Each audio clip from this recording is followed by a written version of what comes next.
Welcome to Allagash. My name is Tim, and I'm here with Emily. Hey, I'm Emily, and we're both going to take you around the brewery today. Here we are about to enter the brewery. Allagash was founded in 1995 by Rob Todd. In the beginning, it was just him, a one-man operation. Rob did everything: brewing, bottling, sales, and distribution. But at the time, it took a while for the craft beer market to catch on because our beer looked and tasted pretty different from everything else on the market. We still own the building next door where Rob started. Everything is brewed, bottled, and kegged right here in this building, which we're about to walk you through. Here in the lot, you can see the silos where we house much of the malted barley we use, one of the fundamental building blocks of beer.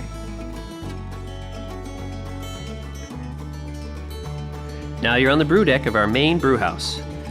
The malt you saw on the lot, plus other specialty malts, will go through the mill and into the first vessel, which is a mash mixer. It spends about an hour here before traveling to the lauter tun, and this is where the clear liquid wort is separated from the now spent grain.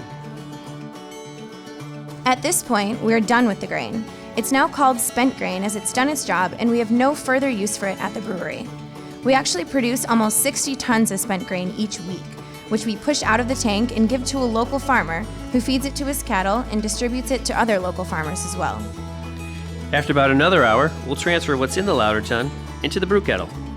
Depending on the beer, it spends between 90 minutes and several hours here, and then we'll begin to transfer it into the whirlpool, where we can add our spices and finishing hops, and then begin to cool the beer and send it into the fermenters.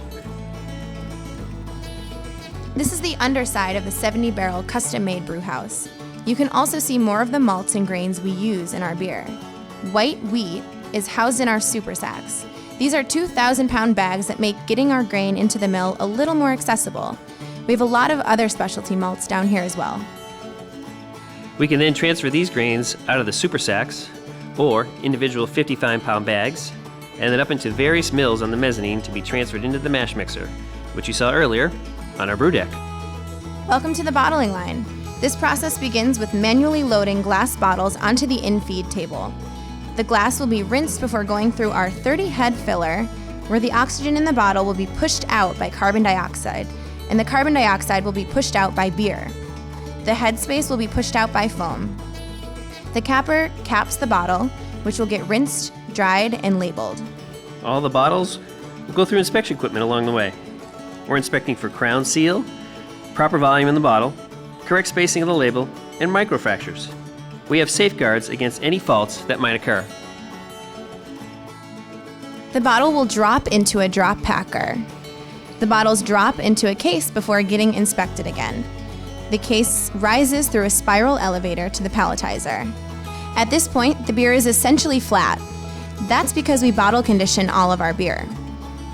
The pallet full of beer leaves the brewery and is placed in the warm room at our warehouse. While sitting there, any residual yeast and small amounts of sugar added to the beer catalyzes the process of re-fermentation and creates carbonization in each bottle. So we're going to finish our tour in the wild barrel room. The beers in this room are actively fermenting and aging with different yeasts and bacteria. Aptly named, every barrel in this room hosts some variety of wild and sometimes sour beer. There are a lot of different types of wild fermentation going on in here. You're seeing coolship barrels, fruited barrels, and custom-made Scandinavian barrels. You also have these very large foeders that are very common in wine country, but are starting to be used in wild beer making.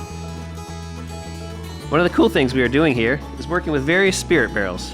We have brandy barrels, aquavit barrels, calvados barrels, and several others. Each barrel is used to help impart unique qualities to the beer.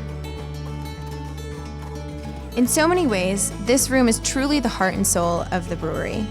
It inspires all of us to keep enhancing the company with the same spirit of creativity and innovation that Rob started Allagash with over 20 years ago. That's it for now, everybody. I'm Tim. And I'm Emily, and thanks so much for joining us.